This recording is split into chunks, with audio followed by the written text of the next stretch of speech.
Hi everyone, what's up? If you guys are having a wonderful day so far, today's video is going to be another discounted eyeshadow palette from TJ MAXX. So you've probably seen them every freaking where. So if you guys wanted to watch what are my thoughts about the Kat Von D Shade and Light palette Glimmer, then please keep on watching. So let's go ahead and discuss the box packaging. First, obviously, this is half off at Marshalls, Ross, and TJ Maxx. They are literally everywhere. As we all know, the Kat Von D products, they are a little bit struggling right now as of the moment because of a lot of issues and dramas. This palette was actually given to me by John Ray when it was full price still, and it was actually a surprise from him, which is pretty nice. And this is what you get in the bag. And the reason why I'm just reviewing it this right now is because around that time I felt like it was too late to make a review about it because, you know, by the time I got it, it was released like 3 months ago. So I thought, like, you know what, nobody's gonna watch this, let's just forget about it. But I haven't really tried the eyeshadows. I may have swatched like one shade, but other than that, that's pretty much it. Now, what I like about the box packaging and the actual packaging itself when it comes to like Kat Von D products is that there is so much details into it. Like, for example, this one, these are true to life colors. It's not like one of those eyeshadow palettes, like for example, like the box. It has like eyeshadow colors in the back, but they are not accurate. I must say that when it comes to the Kat Von D products, they are pretty accurate, so kudos to that. And there's so much work from the packaging itself to the actual packaging. Moving on to the actual packaging actually has a little bit of weight. You can see like the embossed like detail in it, more of like, you know, there's texture here, so it's not like flat. The design is absolutely not flat. The lettering has texture. As you guys can see, it is lifted from the base. So it says there, shade plus light. It's just, the packaging overall, honestly, it's really beautiful. Every packaging is more of like a piece of art. And at the back, you are going to see all of the name of the shades. Basically, you have 9 months to play with this palette. So let's open it up so we can see what it looks like inside. So it's the same original layout. You have something that you can use underneath your eye, something that you can use a highlight. Everything here is more of like glitter, shimmer, and they are just so beautiful, especially when you see it in person. So with this palette, you also get a very decent sized mirror. It's pretty big, and you can literally see your face in there. Wow, very good description of a mirror. But now one of the things that I like about this layout is that, for example, if you take this one out, you will notice like you can create like one look in one section. Then try to cover, I'm trying my best to like, how am I gonna cover it? It's so pretty. So without further ado, let's go ahead and start with the swatches. And then after that, we are going to play with the eyeshadows. What I'm going to do is that I'm going to start 4 shades here in this corner right here, and then after that we're going to move on to the center, and then after that we are going to move on to the third. Okay, so the first shade is Porcelain. This is the one that looks like a banana highlighter.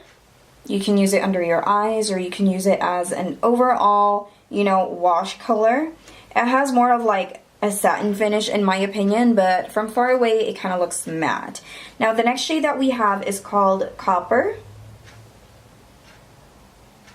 That is beautiful. And then the next shade is called Bronze.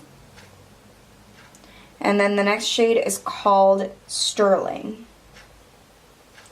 I must say that even though this palette has been with me for, I think, almost 2 years now, the pigmentation, it's still good. That is pretty good, honestly, because the Too Faced palettes that I have, they're almost like not functioning anymore. So it is definitely true when people said that actually their eyeshadows are too pigmented, and it's scary to use because it's a little more, I feel like if it's pigmented, it's either it saves you time or it's so pigmented that it's difficult to use. I don't know if that even exists, but that's just how I feel with it. Let's move on to the center. Dusk. And then the next shade we have Cinder. Next shade we have Onyx. And the next shade we have Glacier. These are amazing. Oh my goodness. Not even one dud. And they're not even powdery. They have like a wet to powder finish. That's what I feel. I feel like they have a little bit of that color pop Super Shock Shadow type of formula. But next shade we have Dune. And then we have Rust.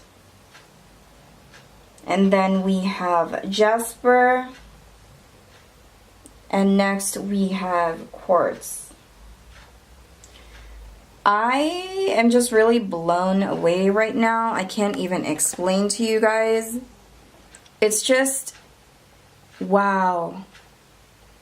Are you serious? And now they're just selling this at TJ Maxx, Ross and Burlington. I can't believe it. Now I am so curious on getting the matte one. They have a matte version of this one, like the first one that released. I am definitely going to give that a whirl next time, if of course John Ray permits. But this is, wow, this is amazing. I can't believe I haven't, oh my gosh, you know what? This is the reason why you should always go back to your collection and see if you haven't used anything there, because you might find hidden gems in your own stash. Like, what the heck? Let's go ahead and play this on our eyes. To start off this look, I wanted to use the shade Porcelain, and I'm going to apply that all over my eye area. I don't have any base on my eyes right now. I wanted to check and see how they are going to perform. And the brush that I'm using right now is from Wet n Wild. It's their, you know, basic eyeshadow brush. And then using the shade Dune, I'm going to apply that on my crease. Now Dune, I wouldn't say like it's so opaque. It's going to give you more of like a light to medium type of like pigmentation. It's quite sheer, but it's perfect when you use it to do your transitions. But still, it has that satin shade. So if you guys don't like something that is like too reflective, this is something that I won't highly suggest. So in this entire palette doesn't consist one single matte shade. So everything is glimmer. To be honest with you, I'm having a little bit of difficulty trying to build depth into it. And later on, I would like to explain something to you guys. And then after that, I'm going to get the shade called Rust. I think Rust is definitely the highlight of this palette, because if you can come to think of it, if you take out the shade Rust, I think this eyeshadow palette is not as appealing as, in my opinion. Feel free to disagree. I mean, we all have different preferences. Now, this shade specifically is so freaking good. Even though I have already set my whole entire eye area, this one applies beautifully and the pigment is just like boom. Imagine if you haven't set your whole eye area with just like a base and then Rust directly into the eyeshadow primer. This is going to be really, really pigmented. And I don't know why, but today I just wanted to add a little bit of sparkle, and I am going to grab the shade called Sterling and apply that on top. So obviously today's makeup look is a little bit kind of like boring. I don't know why, but it's not even colorful, but I felt like a little overwhelmed. I don't even know what to do, but I do have some personal insights. Again, I'll let you guys know later, and I'm just going to apply the bronze shade under my eyes to smoke it out a little bit. I think this look would be perfect if you apply like a dark liner on your waterline, but for today, I just wanted to make it a little more like a soft brown smoky eye. So this is the final makeup look, guys.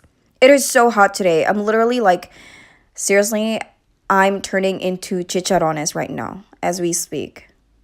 So it's nothing really dramatic, but overall, I really love this makeup look. Alright, now that I'm done showing you guys how I created this look, just a few things to go over. This is actually the second look that I have created. I did try to create a halo eye makeup look because that's what I always do in this channel, just to make use of like a lot of eyeshadows. But there are like a few things that I did not like about this palette. First, this eyeshadow right here it does not cling if you have preset your eyeshadow. So I tried putting it in the middle, but it doesn't really work out. It just tends to like, it just keeps on falling off. So maybe if you wanted to use this shadow specifically on the center of your lid or all over your lid, I would suggest that you do not preset your eyeshadow primer and then just use a primer and this one directly. It will definitely cling, but it doesn't build up. So for the rest of the shadows, I don't really have any problem. I did try to darken up the outer part of my eye area with this shade. However, when I did try to transition it, everything just looks gray and muddy and disgusting, and I was like, you know what? I already wasted time on this, but I am not going to continue. It just looks horrendous. It kind of like, I almost tried to like question myself, like, what am I doing? Am I even a makeup artist? But I think this eyeshadow palette really needs something to use as a transition with. This one is too light for me, in my opinion, to set on my all over eye area, but it's, you know, if you have a lighter skin, I think this is something that you may like, but it's too satiny for me to put on under my brow bone because I don't like anything shimmer under my brow bone. Again, this is just based on my personal preference. I think it is too much. I feel like there is a tendency that I am going to look like a freaking clown because my skin is tan. So when I put this yellow shade all over, it kind of looks weird for me. So, and then for these shades on the top, for the next two ones, I thought this one could possibly be a highlighter, but no. It's actually, I would say that it is not really opaque. It definitely shows on your skin. A nice satin finish, medium coverage. It's not for other purposes, but so that is just my take on that. I really do think that this should have something to be with in order for you to like use multiple colors. Other than that, I think that they can perform on their own. Even if you just use one shadow at a time on your eye, I think it will look amazing. The formula is great. So this one shade specifically, like what I mentioned a while ago, you just have to, you know, use it directly to the primer. But other than that, everything works perfectly. They are amazing. They are so good, and I really do think that you will love the formula of these eyeshadows. I haven't tried the original yet. I've tried a limited edition palette from Kat Von D before, and that one is amazing as well. So, you know, sad to say, it was like her brand was like literally up there. I can remember those days where everybody is talking about her contour palettes, which yet I haven't used until today. But drama aside, I think that the formula of her products, so far so good. I have tried 2 products as of right now from her line, and everything that I have tried is absolutely good. So that's pretty much it for today, guys. I hope you guys enjoy this video. Leave me a like and subscribe to my channel if you haven't already. Also, I wanted to thank Bo Vang for commenting first on my last video. Hey girl, how you doing? And I love you guys so much. I will see you tomorrow. Bye!